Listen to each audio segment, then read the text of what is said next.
Ma Mission TV, le miroir. Compte rendu de la 52e réunion du Conseil des ministres.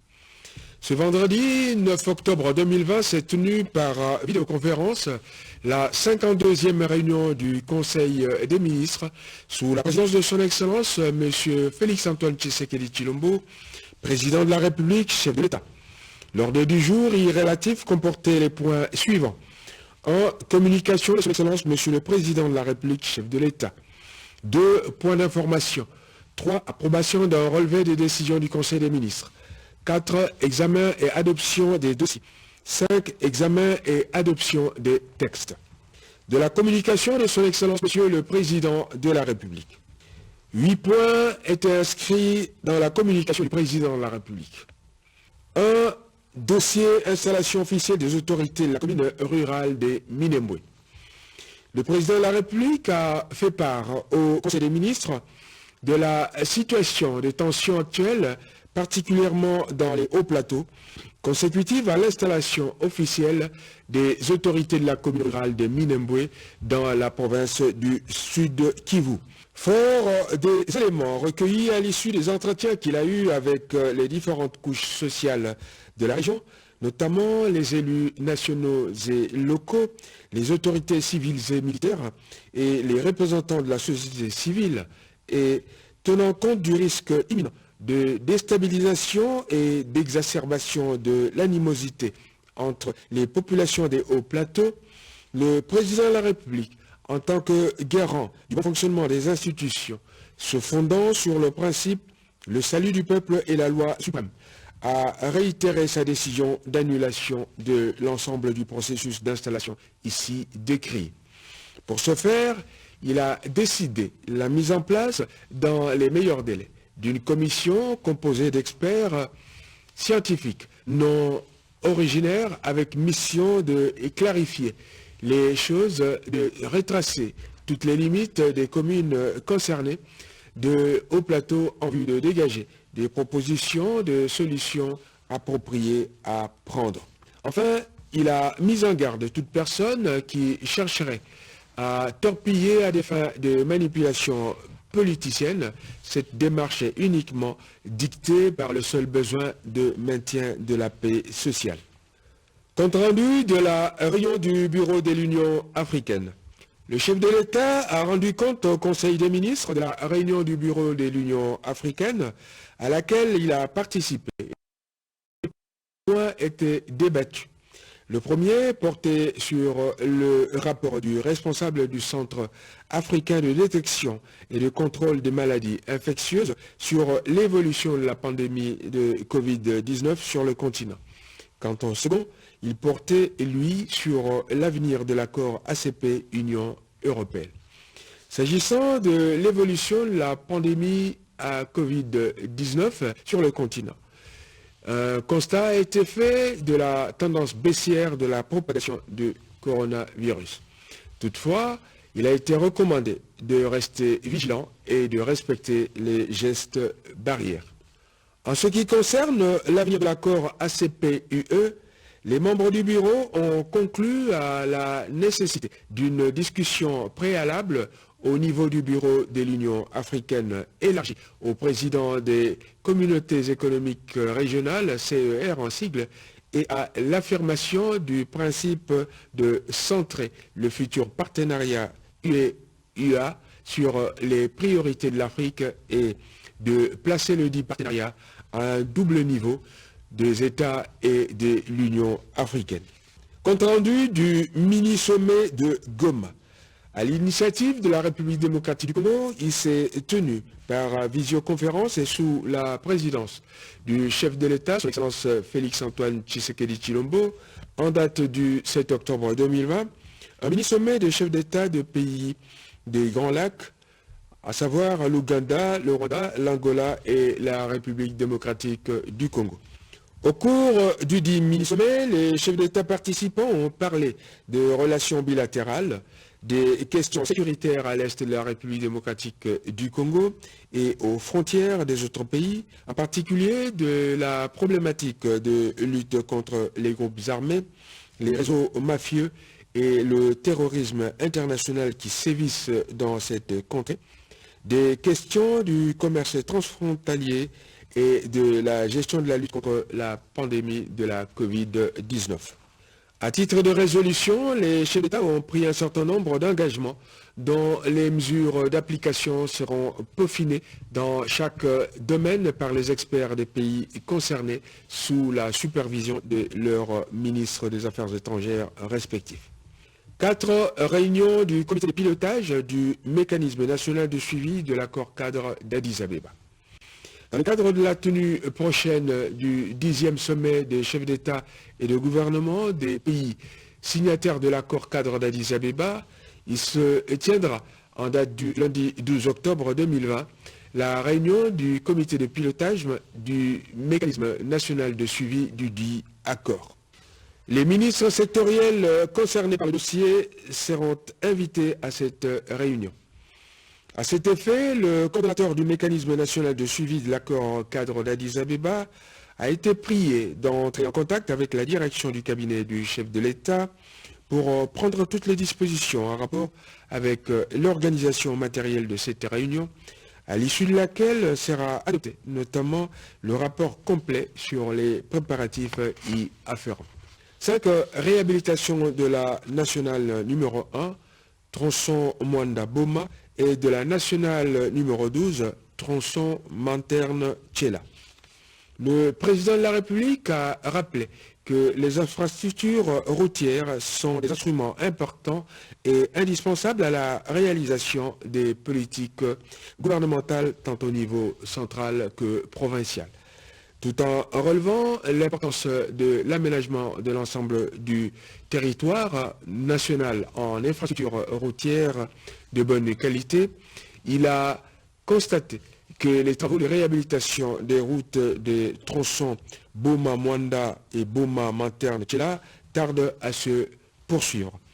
Pour ce faire, le président de la République a engagé le gouvernement de la République à travers le ministère des ITPR de faire diligence dans le processus de réhabilitation des tronçons routiers susdiqués pour permettre une meilleure fluidité du trafic dans cette partie de la République, source considérable de recettes de l'État, et servir au mieux les usagers de ces routes. 6. Insécurité dans la province du Congo central. Tel que constaté dans d'autres coins du pays, le président de la République a noté que la recrudescence des problèmes sécuritaires dans la province du Congo central en général et à Mwanda en particulier porte préjudice à la sécurité et à la libre circulation des personnes et des biens dans cette province. Suivant les rapports de l'autorité provinciale, il se dégage un constat d'insuffisance d'effectifs, de personnel et d'éléments de police affectés à la province, d'une part, et de la prise en charge non conséquente, ainsi qu'une absence d'encadrement adéquat des éléments de formation militaire au centre de Kitona, d'autre part. Pour y remédier, le chef de l'État a engagé le gouvernement de la République, en particulier les ministres en charge de l'Intérieur et de la Défense, à prendre les mesures nécessaires afin de résoudre les problèmes dans les meilleurs délais et de faire rapport lors de la prochaine réunion du Conseil des ministres. 7. Fermeture des ports privés. Lors de la 46e réunion du Conseil des ministres tenue en date du 28 août 2020, il a été décidé la fermeture des ports privés illégaux et clandestins. Pourtant, le chef de l'État a constaté que ces ports privés continuent à opérer malgré l'instruction claire et non équivoque donnée à cet effet. Ainsi, le président de la République a-t-il demandé au gouvernement de la République, en particulier au ministre des Transports et Voies des Communications, ainsi qu'au vice-ministre de la Justice, d'exécuter sans délai cette décision de fermeture immédiate de ces ports, notamment en répercutant ces instructions au gouverneur des provinces et de faire au gouvernement un rapport d'exécution de cette instruction lors de la prochaine réunion du Conseil des ministres. 8. Finalisation des travaux de construction du stade de Lumumba à Matadi. Le président de la République a fait état de la construction du nouveau stade de Matadi, dont les travaux sont fort avancés et dont la livraison de cet ouvrage grandiose est attendue par toute la population des alentours, ce qui sera d'un apport considérable au développement de cette ville.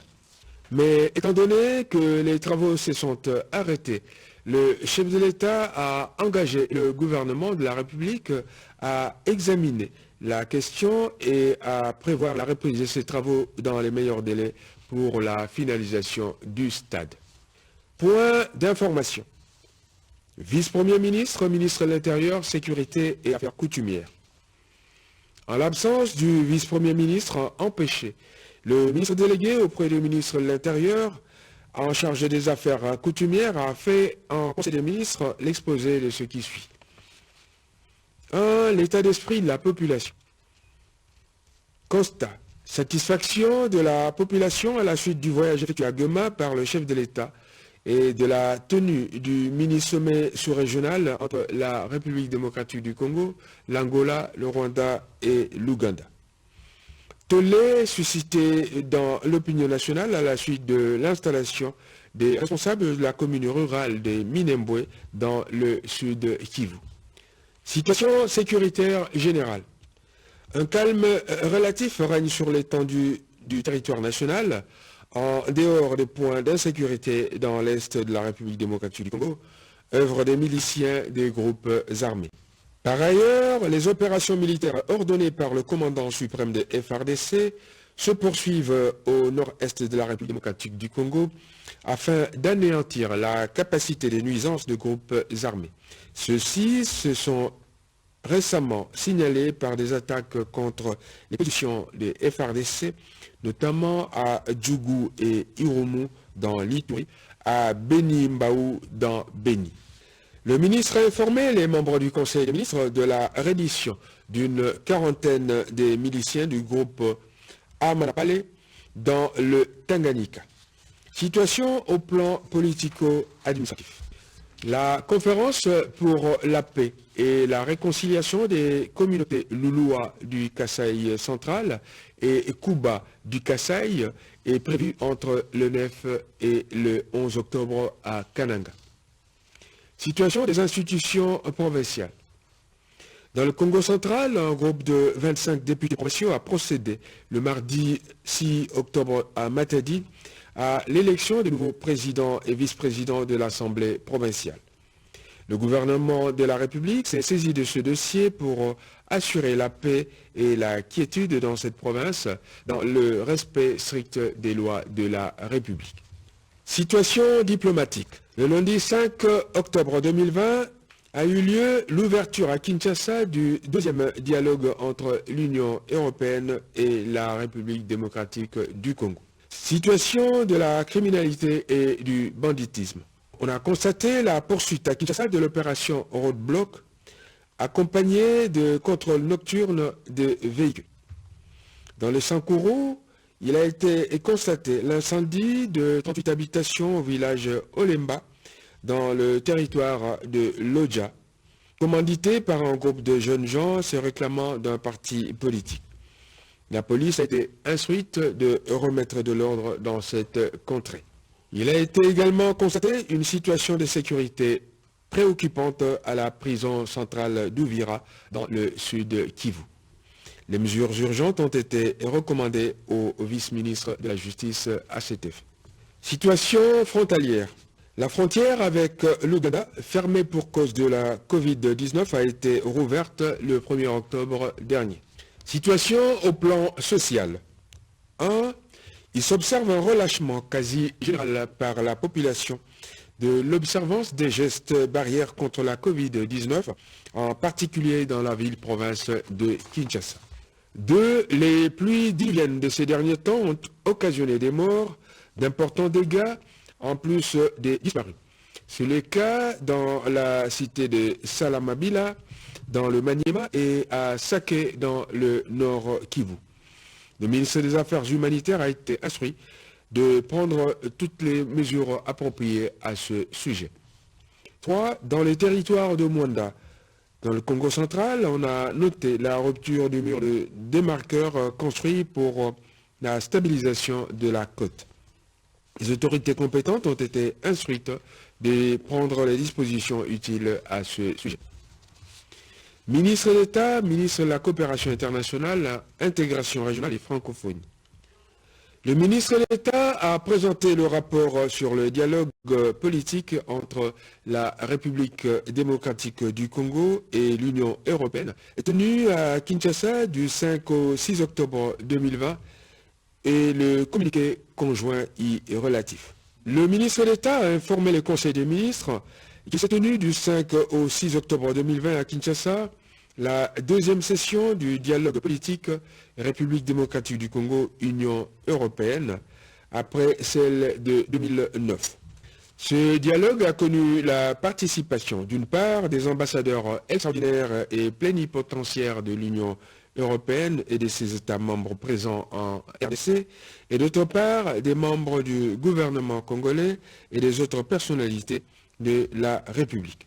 Ce dialogue a été organisé autour des objectifs partagés en matière politique, économique, sociale et humanitaire qui unissent la République démocratique du Congo et l'Union européenne à travers ces documents de référence, à savoir le programme de gouvernement, le plan national stratégique de développement 2019-2023 et le programme multisectoriel d'urgence d'atténuation des impacts de la Covid-19 en République démocratique du Congo.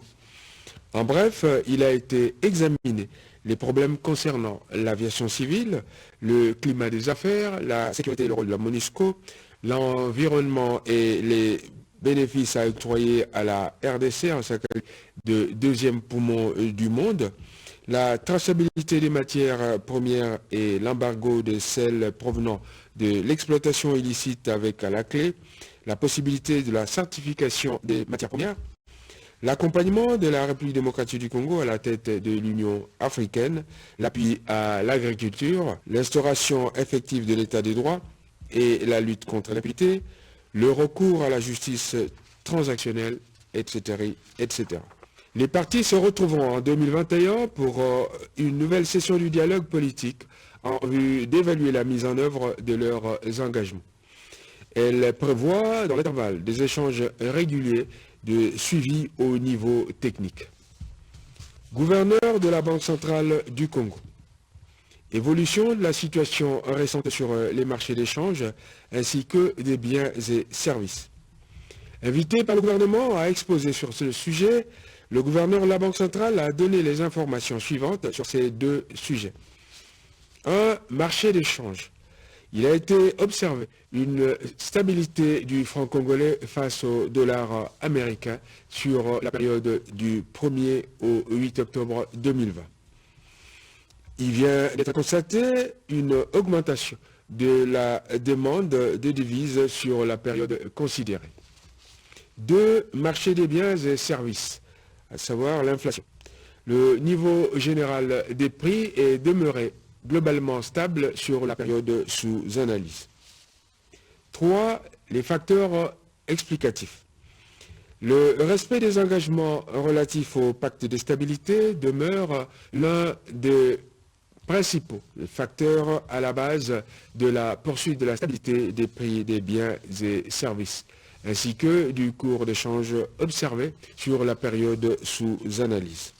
Sur le marché des biens et services, il y a absence de facteurs pouvant créer l'excès de demande sur l'offre. Approbation d'un relevé des décisions du Conseil des ministres. Le relevé des décisions de la 51e réunion du Conseil des ministres, tenue le vendredi 2 octobre 2020, a été approuvé. Examen et adoption des dossiers. Ministre de la Santé. Le dossier concerne l'évolution de la situation de la pandémie de Covid-19 et les autres épidémies en République démocratique du Congo. Exposant sur ces sujets, le ministre de la Santé a donné les indications suivantes. En ce qui concerne la Covid-19, évolution de la situation épidémiologique au 7 octobre 2020. Cas de personnes contaminées, 10 804. Cas des personnes guéries, 10 239. Cas des personnes décédées, 276. Point saillant.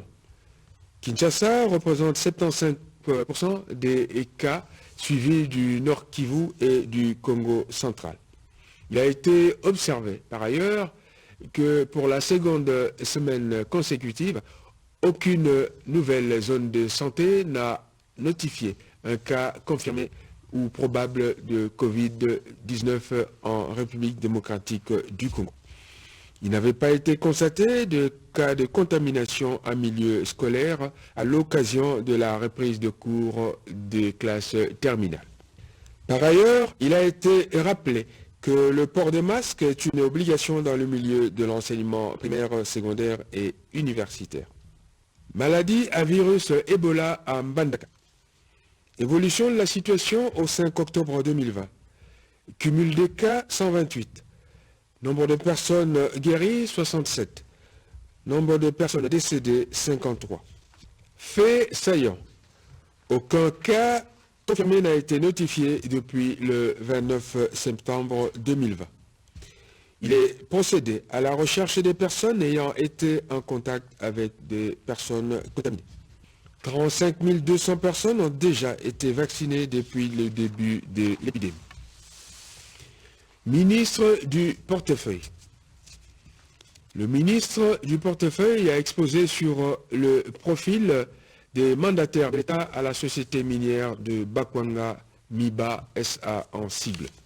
Le ministre du portefeuille a présenté au Conseil des ministres la note sur le profil corrigé, enrichi et détaillé relatif aux fonctions respectives du président du conseil d'administration, du directeur général adjoint et de l'administrateur, et ceci au regard des préconisations de la Commission économico-financière. Pour y arriver, le ministre s'est basé sur 3 points, à savoir 1. La situation actuelle de la MIBA. 2. L'élaboration du profil des candidats, à savoir la compétence et les aptitudes. 3. Les conditions minimales à remplir. Après débat et délibération, ce dossier a été adopté moyennant recommandation selon laquelle ces critères valent pour autant qu'ils ne violent pas les dispositions pertinentes de l'article 11 de la loi numéro 010/2008 du 7 juillet 2008 portant organisation et gestion du portefeuille de l'État qui détermine les conditions pour être nommé mandataire public dans une entreprise publique du portefeuille. Ministre délégué auprès du ministre des Affaires sociales chargé des personnes vivant avec handicap et autres personnes vulnérables.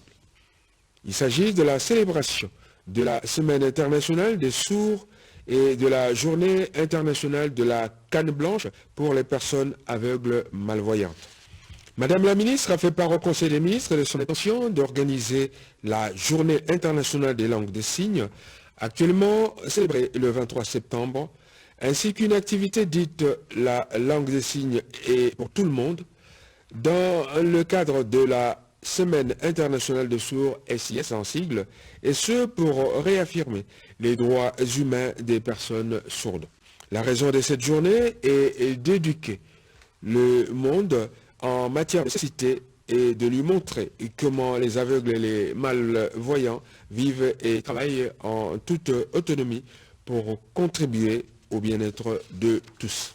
En 2020, la célébration de la Journée internationale de la canne blanche se déroulera le 15 octobre et mettra l'accent sur les activités suivantes. Distribution des cannes blanches aux personnes aveugles malvoyantes dans toutes les provinces du pays. Journée d'échange avec les policiers de roulage et les représentants des associations des chauffeurs et des motocyclistes sur l'assistance et les orientations des usagers de la canne blanche. Journée de réflexion sur la prise en compte des besoins spécifiques des personnes aveugles et malvoyantes dans les mesures barrières de lutte contre la Covid-19 pour 60 personnes au moins. Madame la ministre a demandé au Conseil des ministres l'adoption de ce dossier et l'octroi des moyens nécessaires pour l'organisation de ces activités. Après débat et délibération, le dossier a été adopté. Examen et adoption d'un texte. Vice-premier ministre, ministre du Plan. A. Projet de décret et d'un arrêté y relatif. Il s'agit du projet de décret portant création, organisation et fonctionnement du cadre institutionnel de mise en œuvre du programme multisectoriel d'urgence d'atténuation des impacts de la Covid-19 en République démocratique du Congo. Il s'agit également du projet d'arrêté ministériel portant organisation et fonctionnement de l'unité technique de coordination de l'exécution du programme multisectoriel d'urgence d'atténuation des impacts de la Covid-19 en République démocratique du Congo. Après débat et délibération, ces projets de décret et de l'arrêté relatif ont été adoptés. B. Projet d'arrêté interministériel.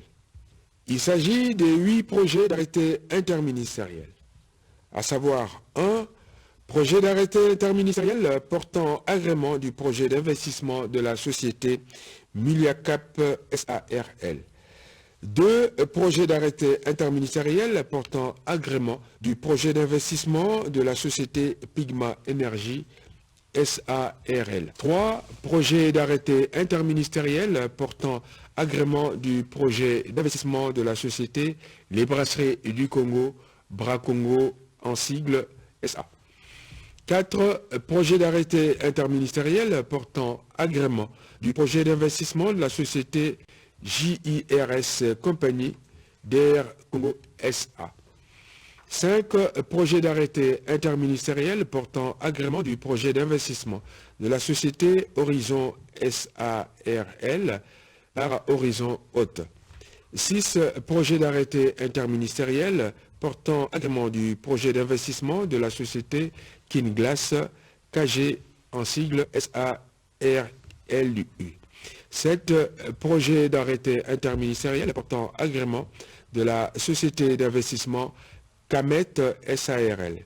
8. Projet d'arrêté interministériel modifiant et complétant l'arrêté interministériel numéro 085-CAB-MIN-PLAN-2017 et numéro 077-CAB-MIN-FIN-2017 du 13 septembre 2017 portant agrément du projet d'investissement de la société Blue Energy SA.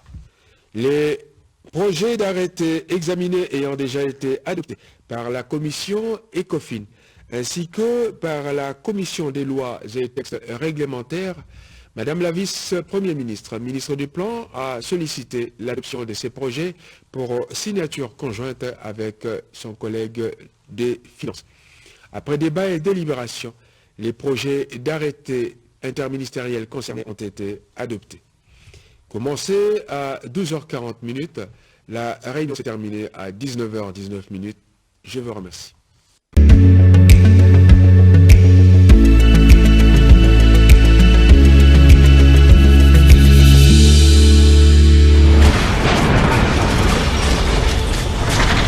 Ma mission TV